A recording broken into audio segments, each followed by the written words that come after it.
This is the Lone Crater YouTube. We hope this video helps. You start by confirming the market session and the specific Dhan instrument. This ensures liquidity and correct spreads. Once done, choose your time frame. Use 5-minute for scalps or 1 hour for swings, and load your saved Dhan chart template. Then spot the primary trend using a 20 EMA and recent highs and lows.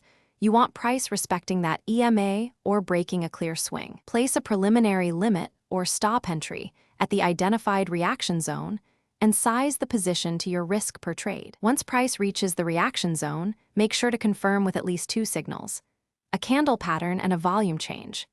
If you see a clean engulfing or pin candle with a volume spike, you can enter on a break of that candle or use a limit at the wick. This reduces slippage.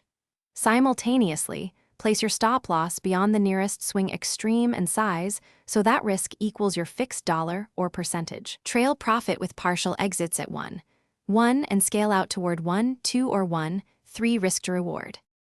You manage the trade by moving the stop to break-even once about half your target is reached, then trail using ATR to account for volatility so normal chop doesn't stop you out.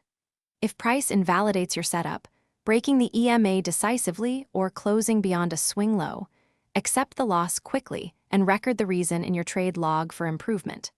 Finally, if trouble repeats, adjust entry rules for tighter confirmation or avoid sessions with wide spreads.